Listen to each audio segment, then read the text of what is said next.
What did the tree say to Autumn? Leave me alone. I'm Aubrey Anderson, and you're watching The Roar.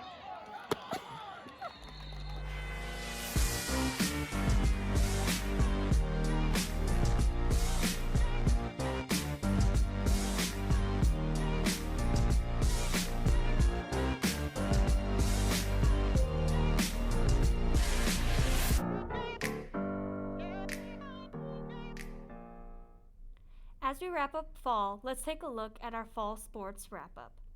As we head into our winter season, we here at the Roar wanted to take a look into how our fall activities felt about the closing of their seasons and the future of their team.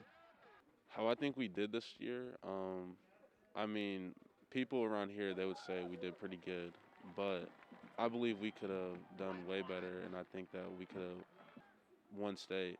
But, not everything fell in our hands, and it didn't, go the way we wanted it to. But next year, I hope that the team, they use us losing second round as motivation to be great and to win. And I think they'll be pretty good next year if they want to. Our season, I think, went pretty well. Way better than I thought it was going to go, honestly. Our seniors last year really left their mark, but I think our new freshmen are going to step in their shoes. We did pretty well at state. We were ranked 8th, got 8th, so that was pretty good. I think for the future, we probably have a chance at getting a trophy. I think we're going to do pretty good. This season has gone great so far. The girls are really working together great, and we're just having fun with it, even though we have to wear masks and stuff. And I think the next season will go great. We just get to do more together, even though we don't get to stunt and stuff, but it'll be exciting to see how it goes. I feel like we did really good this season because most of us were trying our hardest, and all the freshmen, I felt like were trying their best because it was their first year going into high school and trying tennis, and most of us, it was our first time, so I feel like we did pretty good. And the seniors were doing amazing since they all came back. And for next season, I think that we're going to be doing pretty good because most of us are coming back, and I feel like we could get even stronger with Coach Fenn, him teaching us, and Coach Hamilton, and yeah. As y'all can see, next year's fall season has a bright future. This has been Joey Barber reporting for The Roar.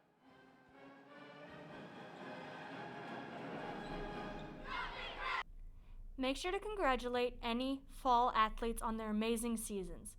Some of our other after-school activities are clubs. One of the clubs at LHS is GSA.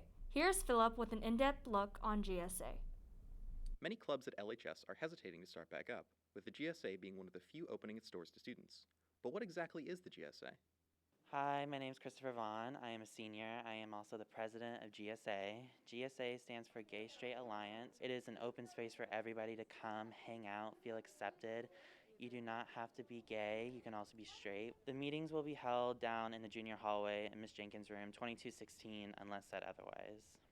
It's a teaching opportunity for everybody to see what you can build throughout this school.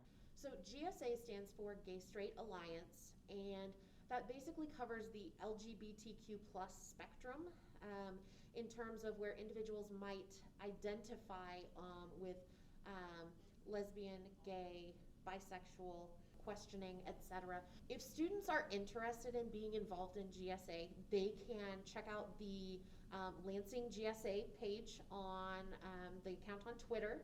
There's also a Canvas account. They can get in touch with our president, Christopher Vaughn, or our vice president, Danielle Edwards, and watch the boards in the academic wing in terms of when our next meeting will be held. Students who have been part of the program seem to have a positive opinion of it. I'm Miles, and I've been in the GSA since last year, so 2 years pretty much. Basically, we go in, we introduce ourselves, obviously, and then we talk about upcoming stuff going on in the GSA or what something we're gonna do that week or the next week or something like that. I met a lot of great people there, and I've actually made a lot of my friends from GSA, and it's basically been a spot that I know I'm safe to be in, and the people that I know I'm safe to be around and talk about my issues with. If you want to learn more about the GSA, check @officiallychristastic on Instagram. And remember to keep a lookout for other clubs and activities at Lansing. This has been Philip Sheehan reporting for The Roar. The next GSA meeting is November 24th at 3:30 in Pride Rock. Some of you might have noticed a new PE teacher who isn't exactly new. Many of you might not know that one of our teachers at LHS had the opportunity to teach overseas for 2 years. Here at the Roar, we took an in-depth look at Coach Shell's experience. Okay, so how did I come across this opportunity? Coach Zach Craig actually gave me the opportunity, and he said he had mentioned it about another teacher earlier, and so I looked into it and I went up to Iowa and interviewed, just kind of wondering what would happen, and then I was offered several positions, but I chose the one in Saudi Arabia, in Al Khobar, Saudi Arabia, at a school called International Program School, or IPS, and I learned a lot about myself from teaching overseas. Teaching overseas helped me to become a better teacher because, one, I was teaching at a different level, and it was very different teaching 4-year-olds versus teaching 15-year-olds or 18-year-olds. Two, it taught me that I'm pretty privileged to be an American. Saudi Arabia is very strict on women. Not strict as they abuse them by any means, because they don't, but they are very old-fashioned when it comes to what women can and can't do. However, they are progressing every day. Women can drive now there, and that is a pretty amazing thing to witness. Women are going without abayas and hijabs. So an abaya is the robe that they have to wear, and a hijab is the scarf that they wear. But women are starting to go in the capital city of Riyadh without it. And so being overseas and witnessing all this progression in a very short period of time was pretty amazing. Getting to travel overseas and teaching kids is a pretty amazing opportunity. This has been Abigail Brown reporting for The Roar. Now that we will be going fully remote, we will have more time for activities. D&D is an activity you can do, socially distanced, and still have fun. You might have heard of Dungeons and Dragons. Well, of course you have. Everyone and their mother knows about Dungeons and Dragons for one reason or another. If you know me, you probably know that my favorite pastime is playing this game. So I'm going to tell you all about it in, hopefully, 1 minute. Dungeons & Dragons, or D&D for short, is a tabletop role-playing game. What's a tabletop role-playing game? It's a game where you and some friends make characters, roll dice, and go on adventures. The game is ran by a dungeon master, or game master, however you want to say it. They describe the world to the players and act out the non-player characters in that world. The players interact with the world as their characters. And you might be saying, but I could just play a video game.